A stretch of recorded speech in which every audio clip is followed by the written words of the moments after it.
O Piripaque, além de... É malabarismo isso, né, o nome? No caso da perna, é equilibrismo. Equilibrismo, né? Além de ser equilibrista, você também é malabarista. Sim. Né? Você cria também brinquedos, que eu vi você também manipula, né? Marionetes, né? Fala um pouco sobre isso. Olha, tem uma coisa que eu até trouxe aqui para te mostrar, Lu. Tá aqui na minha sacola. Esse brinquedo aqui. Esse brinquedo foi um brinquedo que eu conheci na minha primeira convenção de circo. A convenção é um evento que é como se fosse um congresso onde vários artistas vão estudar e aprender mais sobre o fazer circense. E lá eu conheci com a Cia Boca do Lixo, que é uma companhia de circo de Goiás, esse brinquedo popular de madeira chamado Traca-Traca. Foi ele que mudou assim a minha vida.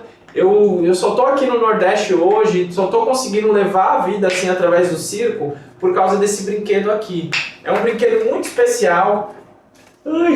Ele é um brinquedo das 1000 formas, né? Ele faz letras do alfabeto, animais, né? E figuras. As crianças gostam muito, os adultos também gostam. É interessante ele, Piripaque. Eu vi você fazendo uma lagarta, não foi? No braço? Isso daqui é tipo uma serpente, sei lá. Uma serpente? É uma coisa assim.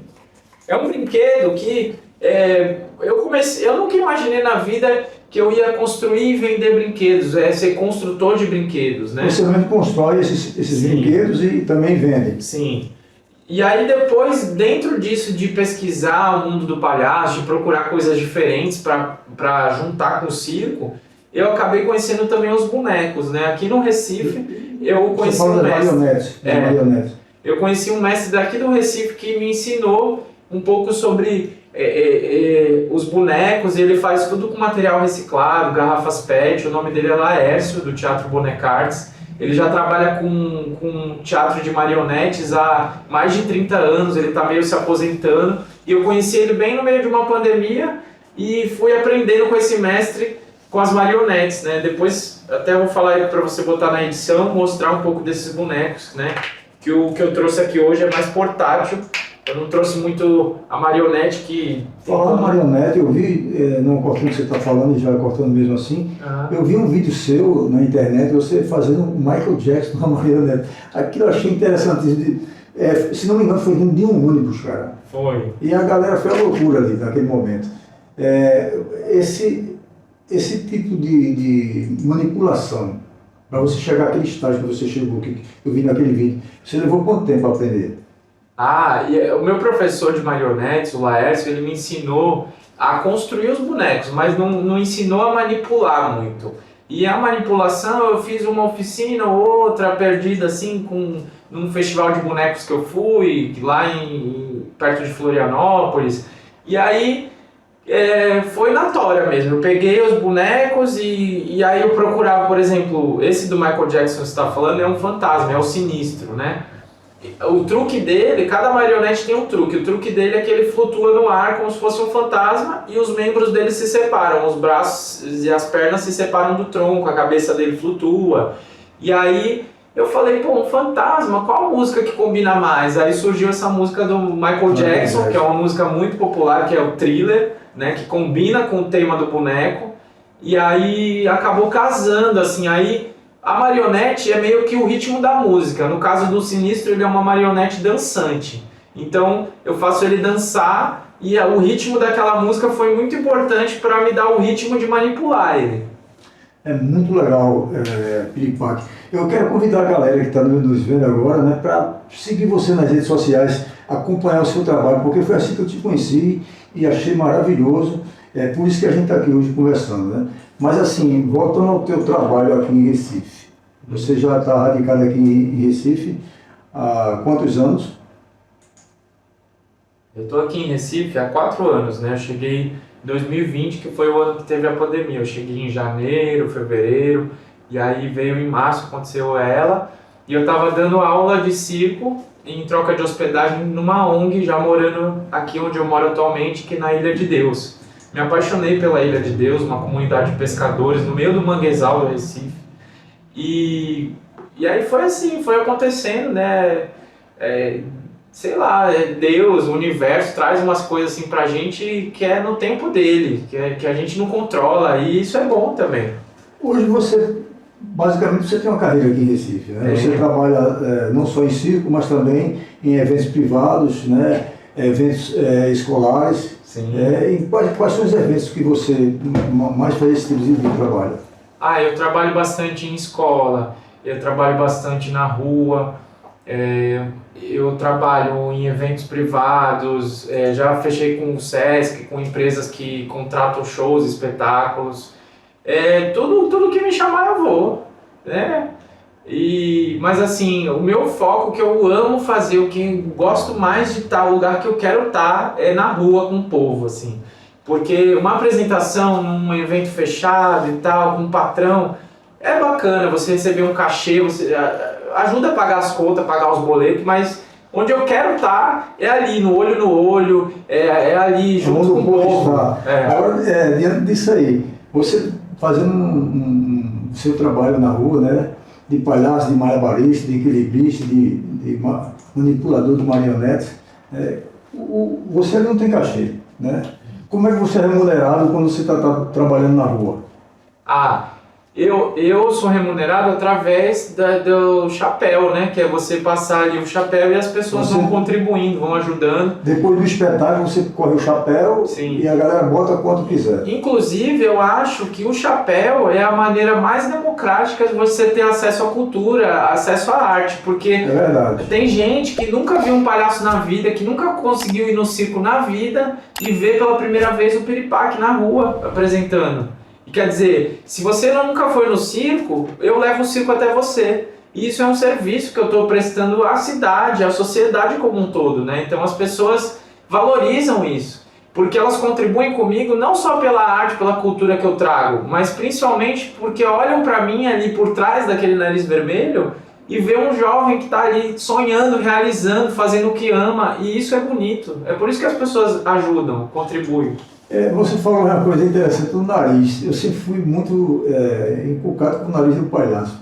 Tu tem assim, alguma ideia de como surgiu a origem desse nariz do palhaço? Existem várias histórias, né? Mas as duas histórias que eu gosto mais, assim, uma era de um cara que ele trabalhava no circo, porque o circo vem do nome círculo, porque depois que teve guerra e tal, meio que a banda marcial do exército, a galera da cavalaria, do militar e tal, não tinha muito com que trabalhar quando passou a guerra, e eles ficaram meio sem emprego, e eles foram também para o circo.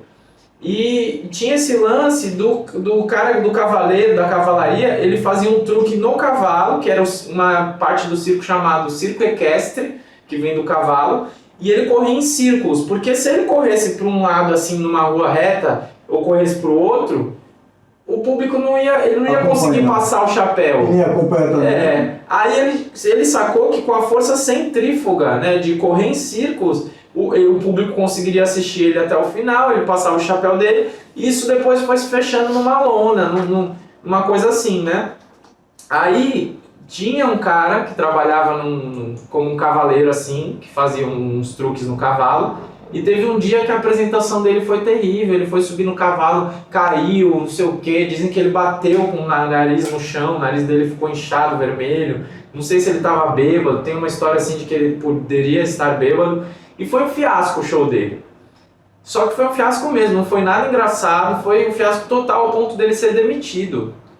E aí ele foi pro bar e ficou lá bebendo e ficou refazendo tudo que ele tinha passado, aquele fiasco dele no bar, bêbado. E aí na Europa, nesses países onde surgiu o circo mais antigamente, as pessoas são muito brancas, então quando a pessoa bebe também o nariz fica vermelhão, fica aquele pimentão mesmo. E aí o cara ali refazendo a cena dele no bar, a galera ria muito com aquilo, ele imitando o fiasco que ele tinha sido. E o dono do circo um dia foi lá e assistiu, que tava um sucesso esse cara no bar imitando. E aí ele recontratou esse cara e falou, vem fazer de novo, você tá recontratado para fazer isso que você tá fazendo no bar, no circo. E aí ele montou no cavalo de costas, ele começou a fazer truques ao avesso, ele começou a brincar com isso e foi um sucesso. Diz que ele foi o primeiro palhaço. Mas tem outra história que é interessante, que é o palhaço surgiu em dupla, que eram dois caras, também do circo de cavalos, do circo equestre. Eles tinham um show só de circo de cavalos. E quando eles foram começar o show, eles estavam com pressa para começar logo, o público tá chegando, não sei o quê. E um era bem altão, o outro era bem baixinho. E eles, trocando de roupa, um colocou a roupa do outro e inverteram as roupas sem querer. Então o baixinho ficou com aquela roupa muito larga, o altão ficou com aquela roupa apertada. E eles começaram o show sem perceber que estavam com as roupas trocadas. Então o baixinho tropeçava na calça, caía. Foi um fiasco o show de cavalo deles. Só que o público foi ao delírio, riu muito e foi um sucesso da questão financeira, assim. E eles, vamos repetir esse fiasco então todo dia. E aí foi a primeira dupla. E o lance da bola do vermelho do nariz, né, veio a origem dela de que como o europeu é muito branco, e quando bebia, ficava com o nariz vermelho. Daí surgiu a ideia de colocar uma bola vermelha, é isso que você está me dizendo? Foi mais ou menos isso, né? Porque assim, o nariz vermelho ele é a menor máscara do mundo. Ele é uma máscara, você coloca ele e tal. E assim, não é uma história tão antiga, porque o circo ele tem 300, 500 anos, 600 anos, que eu acho muito jovem. Mas os elementos que tem dentro do circo, o palhaço, por exemplo, ele é muito mais antigo. O palhaço tem 3, 5 mil anos, porque existem tribos indígenas que têm um palhaço. Por exemplo, o Ayoká, que é um palhaço de uma tribo indígena e tal. Então, assim, os povos originários já tinham essa cultura. E o palhaço Ayoká, ele era o único que podia rir do pajé, da figura central daquela tribo, ou das coisas sagradas, sem sofrer nenhuma punição. Porque a função do palhaço naquela tribo era mostrar para o líder, um líder que era muito nariz em pé, rir da cara dele para ele ser mais humilde. Então o palhaço ele tem uma função na sociedade desde sempre.